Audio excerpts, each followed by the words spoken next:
आप बीजेपी के पार्लियामेंट्री हैं, सुब्रमण्यम स्वामी हैं, एक वकील हैं, या फिर अरुंधति वशिष्ठ अनुसंधान पीठ को संभालने वाले शख्स हैं? किस रूप में आप इस मुद्दे को उठा रहे हैं? हम श्री राम के भक्त हैं, उस रूप से उठा रहे हैं।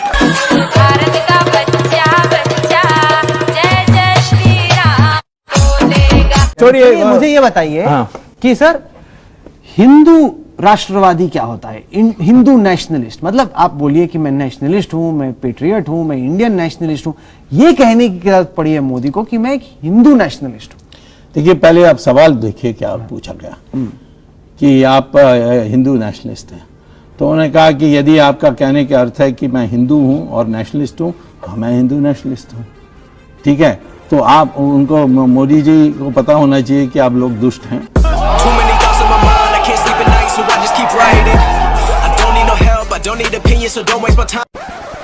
हिंदुत्व का जो आइडियोलॉजी है जो सावरकर ने लिखी थी, अब उसी को कोट कर रहे हैं ना? नहीं कोट कर रहा हूं, मिक्स करके कर रहे हैं आप। Savarkar, Golwalkar, bunch of thoughts, ये सब मिलाकर, ठीक है। सावरकर को मानता हूँ, गोलवालकर को मानता हूँ, बट मोहम्मद अली जिन्ना को नहीं मानता हूँ।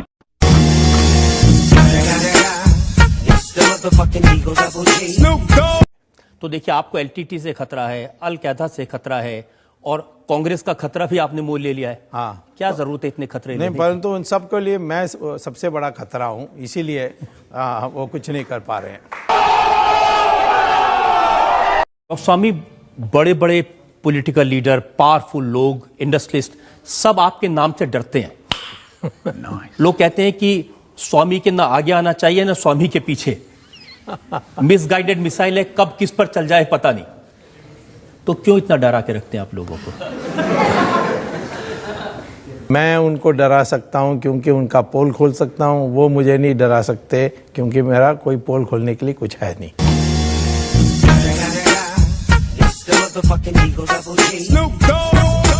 दिग्विजय सिंह तो ये कहते हैं कि वो बाबा कम और बिजनेसमैन ज्यादा हैं। तो मैं तो कहता हूं कि दिग्विजय सिंह आदमी कम है, जानवर ज्यादा है।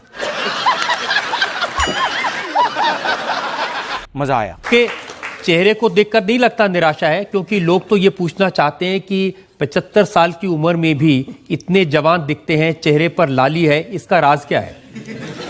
इसका राज है एक ही कि मेरे दिल में, मेरे शरीर में कोई टेंशन नहीं है, मैं दूसरे को टेंशन देता हूं।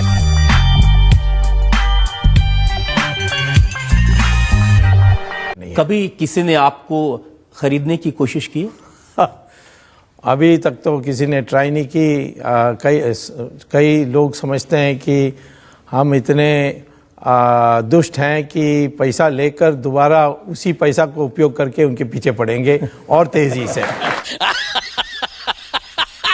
तेजस्वी लोग हैं हमारे पास, कितने शानदार विचार रखते हैं जी। कुछ हिंदुस्तान की जनता मैच्योर है। नहीं, हिंदुस्तान की जनता आप भड़काइए मत। हाँ, आप, मुझे लगता है आप जो सियासतदान हैं, आप भड़काते हैं। हिंदुस्तान की जनता इतनी मैच्योर है कि गुजरात में 2000 लोग मारे गए और जो चीफ मिनिस्टर कंट्रोल नहीं कर सका उसको प्राइम मिनिस्टर बना दिए।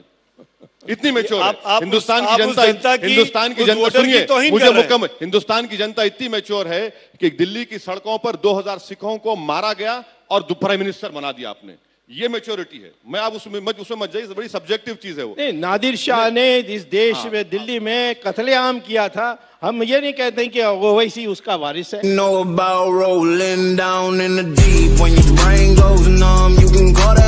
Most tolerant when it comes to dealing with this.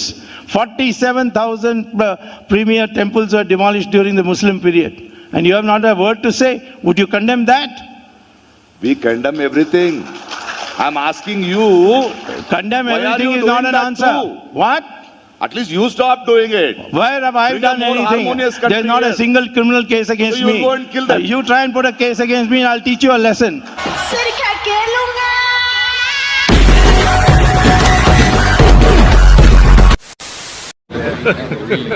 Hey, y'all, come look at this.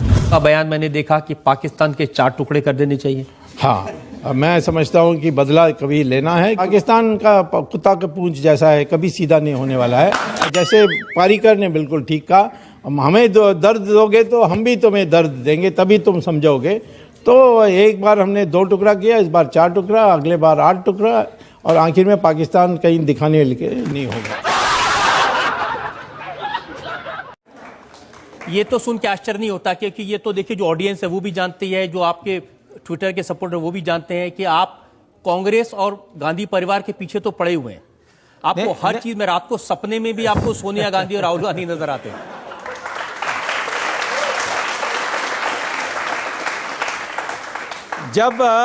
जब द्रोणाचार्य अर्जुना को सिखा रहा था कि तीर कैसा चलानी है, तो उन्होंने क्या कहा कि तुम्हारे ध्यान उस पक्षी को देख रहे हो, उसका आंख ही दिखना चाहिए और कुछ नहीं दिखना चाहिए, पर नहीं दिखना चाहिए। वैसे ही मैं जब किसी के पीछे पड़ जाता हूं तो स्वप्न भी उनको ही देखता हूं और मुझे और कुछ नहीं दिखता है, और इसी तरीके से शिकार करनी चाहिए, वैसे और किसी तरीके से नहीं करना चाहिए। तेरा बाप आया। मैंने देखा आपने रॉबर्ट वड्रा पर तरह तरह के इल्जाम लगाए। हाँ, लगाए उसमें। वो तो बेचारे राजनीति भी नहीं है, अपना बिजनेस करते हैं। अब वो क्या बिजनेस करते हैं ये पहले पता करें। वो हांगकांग में क्या बिजनेस करते हैं, इटली में क्या बिजनेस करते हैं, इंडिया में उसके पास 6 जहाज हैं, वो कैसे उसके पास आ गए, ये मुझे लगता है कि ये स्कूल भी पास नहीं किया ये, और इसका कोई ज्ञान नहीं है। मैं सिर्फ वो क्या उसको कहते हैं, वो जिम्नेजियम में जाकर बॉडी बिल्डर बहुत अच्छा है। मसल, और उसने ज़्यादा इंजेक्शन ले ली मसल बढ़ाने के लिए, तो उस दिन बेहोश भी हो गए, तो उसकी हालत ख़राब है। और आजकल पारिवारिक स्थिति भी अच्छी नहीं है, तो उसका कम बोलें तो अच्छा है। ये जो इतने सारे आप इल्जाम लगाते हैं कि उनके पास होटल भी है, उनके जेट भी है, कोई सबूत है या ऐसे ही आप कह देते हैं? मैंने अभी तक कोई ऐसे आरोप नहीं लगाए जिसको बाद में आवश्यक पड़े समय मैंने सबूत पेश नहीं की, इसीलिए आज तक कोई भी मेरे खिलाफ डेफेमेशन केस जीत नहीं सका। लेकिन आपके खिलाफ 60 डेफेमेशन केस हैं। एक बार जयललिता ने 100 डेफेमेशन केस डाली और मैं सुप्रीम कोर्ट में जाकर 5 मिनट में सारे 100 डेफेमेशन केस को रद्द करा दिया। तो आप भी डालकर देखिए क्या हाल होता है आपका।